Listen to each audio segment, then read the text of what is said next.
everyone, it's Nikki, aka Demo, and this video is dedicated specifically to NCLEX and NCLEX only and nursing. So, I'm sorry guys, I'm sitting on the floor. I've been getting a ton of comments and questions about NCLEX. NCLEX. What did you have on your NCLEX? Do you remember any questions about your NCLEX? Does the Pearson VUE work? Or did the Pearson VUE trick work after you took NCLEX? Just a bunch of questions about NCLEX. What materials did I use? How did I study? Can you forward me anything? In a video I previously recorded that is posted on my YouTube page about NCLEX, there is a link in the description box below with all the materials, well, majority of the materials that I used for NCLEX. I will be reposting that link for you all to go to, and go down to the description box, please, and click on that link. It will take you to my Dropbox with a ton of materials for you guys to use for NCLEX. Secondly, people keep asking if I have the REMAR review. No, I do not have the REMAR review. Yes, I did do the REMAR review, but only the free portion. That was what I did. I did the free portion that she offers on her webpage. I think it's remarreview.com. That was what I did. So I cannot send you anything far as the REMAR review. It's very, very expensive. And like many of you all, I could not afford to pay for it. I could not afford to pay for anything, honestly, because I'm a single mom and I was living off a limited income. So paying $300-400 for a review was just not smart at the time when I had other responsibilities that needed to be met first. And I understand where everybody's coming from. It's very expensive. Taking NCLEX is very expensive. Nursing school is very expensive. And to fail that exam is just like, oh my gosh, I can't believe I wasted $400. Trust me, I've been there. I failed one time before. I took the NCLEX twice. The second time I passed. First time I failed. So paying that $200 again and that $98 again was just like, oh my gosh, here's another $300. I can't believe I'm, giving this money up. I better pass. So I know how you guys feel. So please go to that link down below. Now, as far as the materials, as far as what I had on my NCLEX, I can tell you these things will be on your NCLEX. Things that will be on your NCLEX, please pay attention.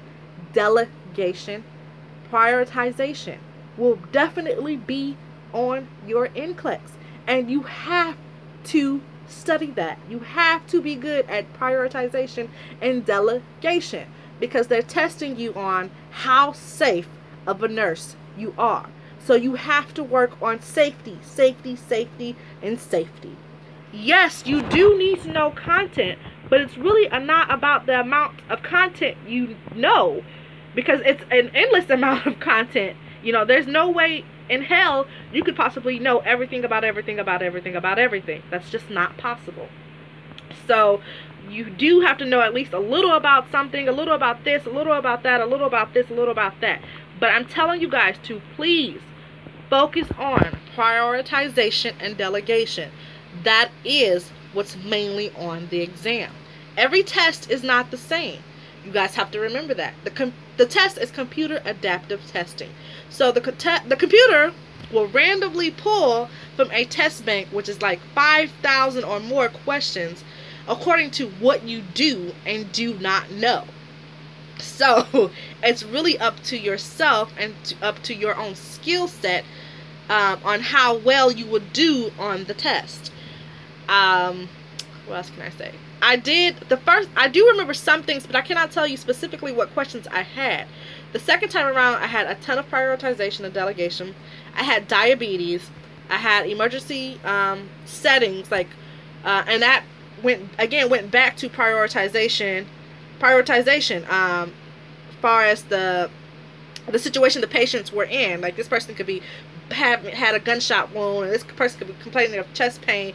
This person could be have something lodged in his abdomen. This person could be barely breathing, or what patient would you see first? And it's in a emergency setting, like a in a state emergency setting. That's what I pretty much had. And again, I had diabetes, a few antibiotic questions, and I had some maternity questions the second time around. My first time around, I had a ton of delegation, and that was my weak. That was not my strong point. My delegation was not where it should have been when I tested the first time. I had a ton of pharmacology on my test as well, and the first time I took it, and I had a ton of I would say like med-surg type of questions. So I mean, a lot of the things that they were asking me, I honestly did not know. And you're not going to know a lot of the questions. You're not going to know a lot of the answers on the test. So you're going to pretty much be trying to make an educated guess majority of the time. And there's nothing you can really do about it. I mean, I know they say study, study, study, but honestly, there's no amount of studying that you could possibly do that can guarantee you that you will pass. There are no reviews, honestly, no matter what they say, that can guarantee you will pass. It's really up to you. You know, you yourself, you have to know yourself at best when it's time for you to take this test. Do you feel like you're ready? And do you feel like you should be taking the test? And honestly, follow your gut instinct. That's what they say is the first thing in nursing. You have to follow your gut instinct, because usually you're right. And if you feel like you're not ready, don't take the test. If you feel like you're ready, take the test. And usually after you take the test, you will have a pretty good generalization of how well you did. Honestly, I knew the first time I took the test, I did not pass, because I went all the way up to 230 questions. And they may or may not be a big deal for some people, because yes, you can pass at 230 some questions. You can pass at 260 questions. You can pass at 150 questions. You can fail at 75 questions. You can pass at 75 questions. The second time I took my exam, I passed after question number 90, and I knew I passed because it seemed so much more easier the second time I took it.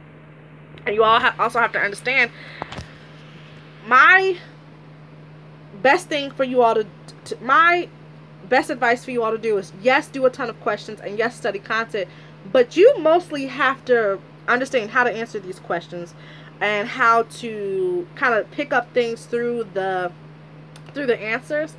And you should also, there's a video on YouTube that explains the whole testing process and how the test is scored, and how it's scored on how you will and will not pass. And basically, there's a standard deviation, this whole line, and your first question, you start off on the line, and you kind of have to string so many right questions together above the line, which is overpassing, in order to pass. And that could be, I can't give you an honest question, that could be 18, 20 questions in a row.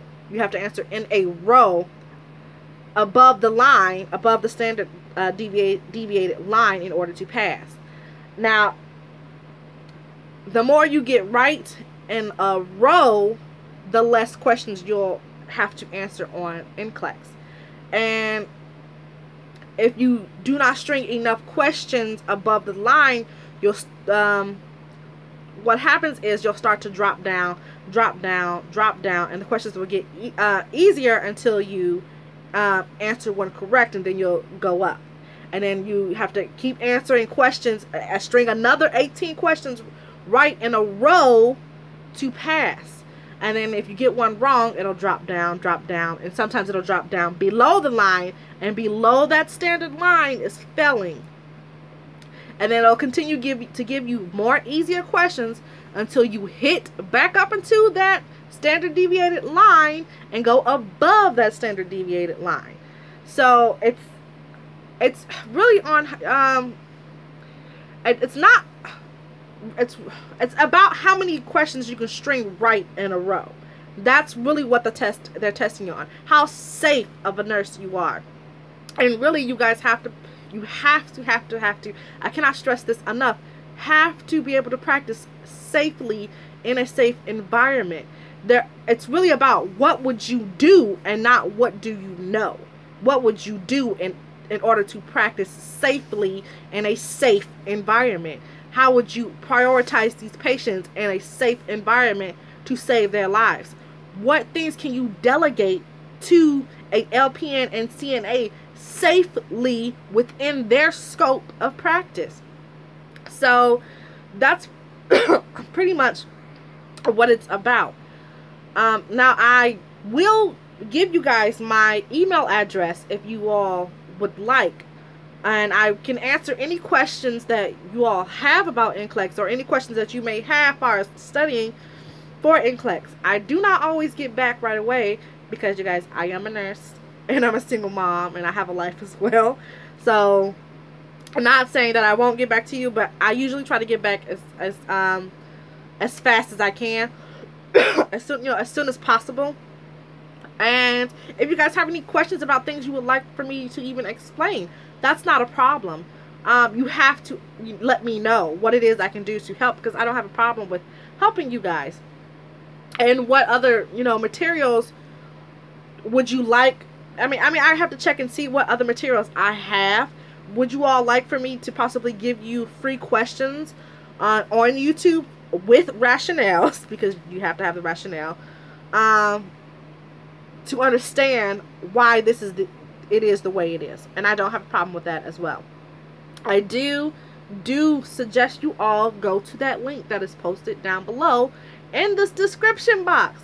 Click on the link, and I understand that maybe I wasn't really clear in the last video, but I'm stressing to you all now to do it. So please do it. There's so much in my Dropbox that can help you, not only with NCLEX, even if you're still in nursing school. There's HESI materials in there for you all. So please go to that Dropbox.